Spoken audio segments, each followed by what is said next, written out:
The tape is delivered to Ethan from his boss at work at the start. He apologizes for his team's death in the previous part and thanks him for the 35 years he spent protecting the world in past missions. If you enjoyed my summary, please let me know in the comments. A critical primary mission is about to commence. She expresses her trust in him and his skills, despite his tendency to disregard plans and come up with his own improbable ideas based on his mood. I mean, despite all that, she still needs him to get back to work so he can save the world from the disaster it's in. The entity waited, but I don't mean the entity itself or what disaster it is. But they're not talking about it. They're talking about a virus that will take over artificial intelligence and destroy it. Governments and armies worldwide are unable to discern the authenticity of the news surrounding them.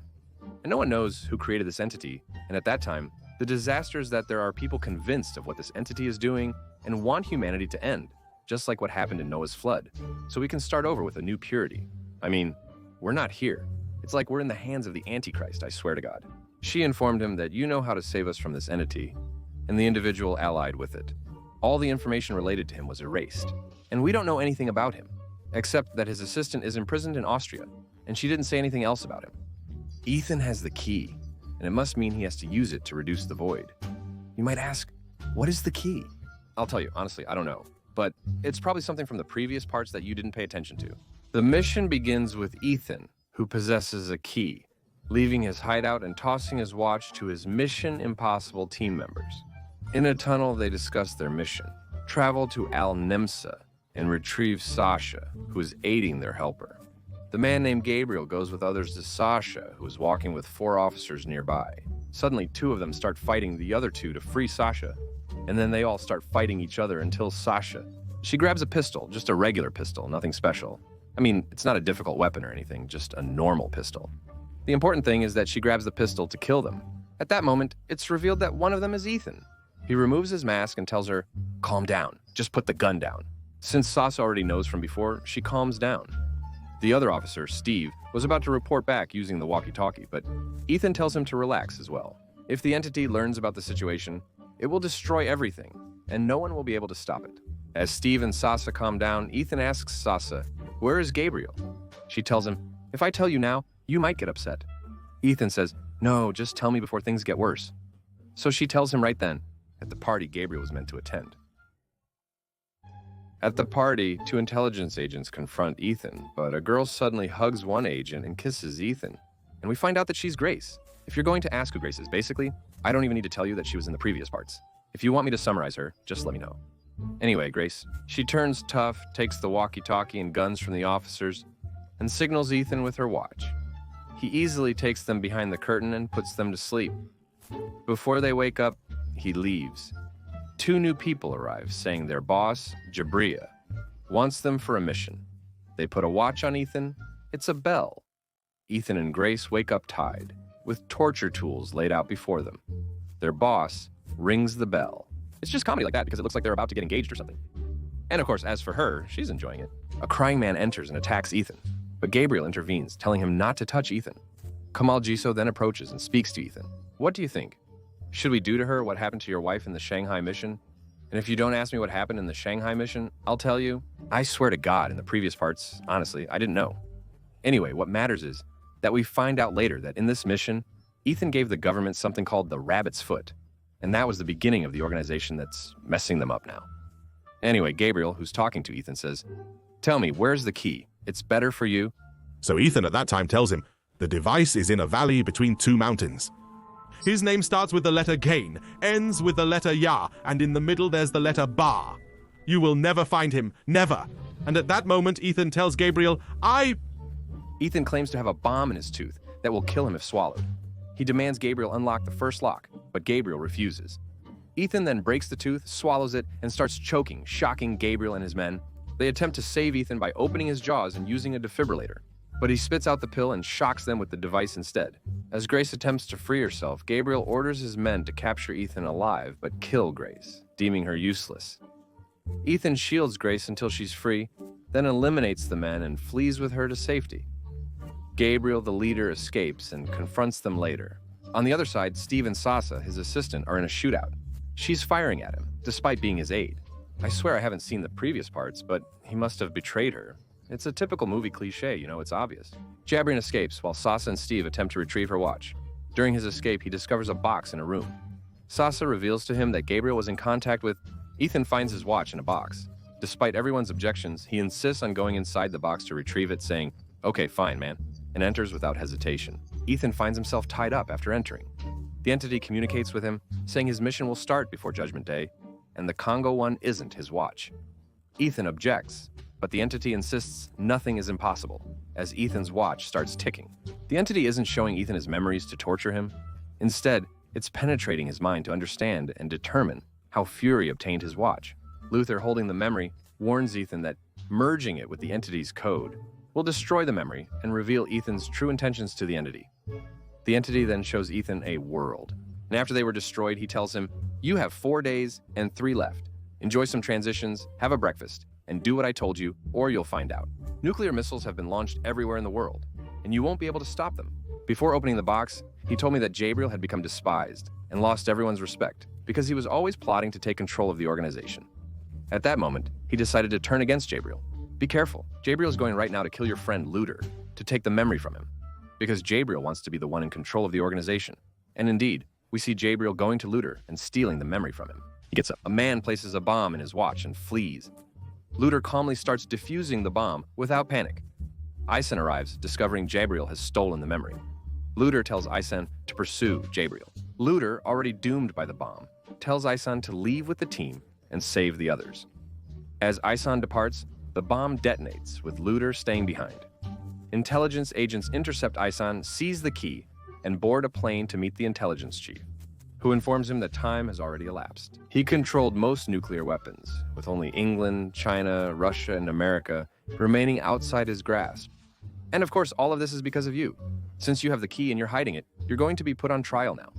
You might ask me why in the first place, and honestly, I haven't even seen the previous episodes, so I don't really know, boss. Anyway, after that, Isen is brought in for interrogation, and they show him every old and new explosion related to the theft of secret files. And honestly, this whole situation is a mess, boss. All of that, of course, was in the previous episodes that I haven't watched at all.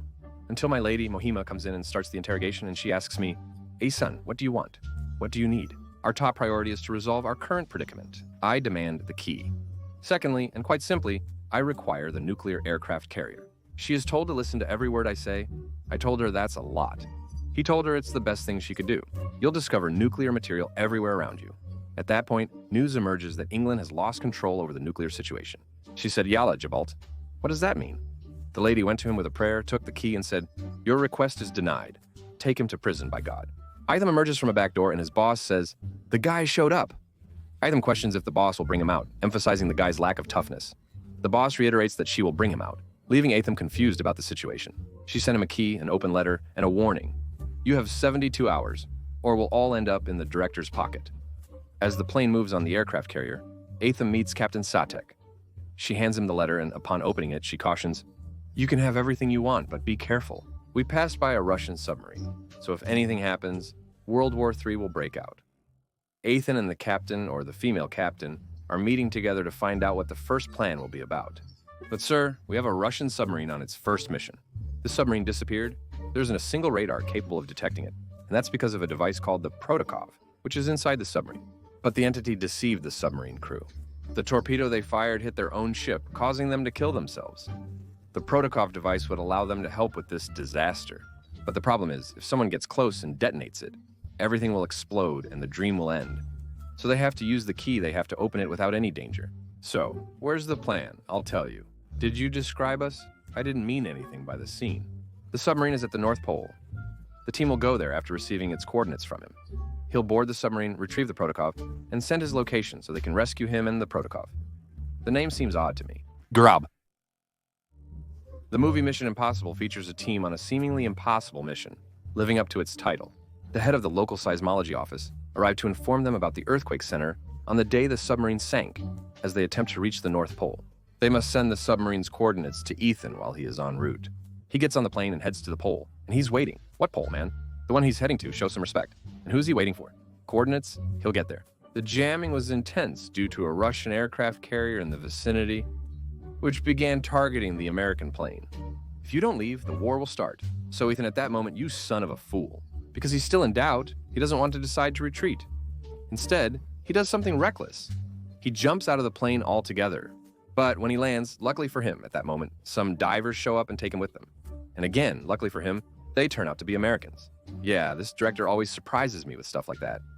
Anyway, at that moment, Ethan tells them he's waiting for some coordinates to be sent to him. He didn't disclose the mission's details as it's a secret, but he's preparing himself for it. One of Ethan's supporters was with him on the submarine, and he wanted to get rid of him. But Ethan was careful and kept an eye on his actions, so the mission team ended up at the North Pole. But the problem is that there are Russians with the earthquake guy, and it turns out they also want the submarine's coordinates. One day things got heated between them, and on that day, they subscribed to the channel.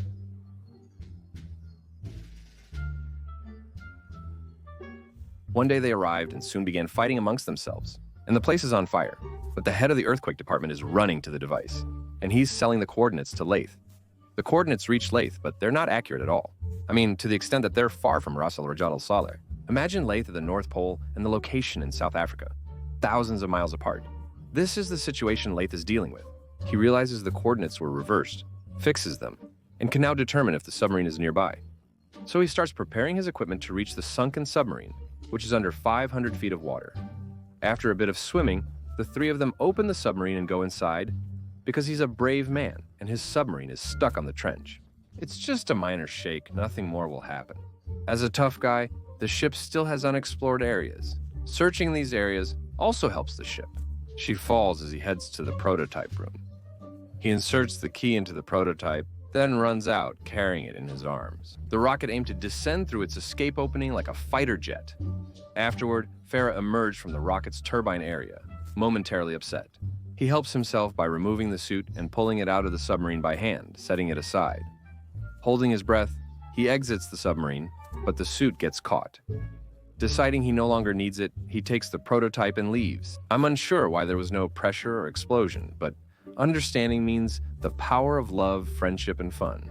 He managed to get out, but the ice on the water's surface made it difficult.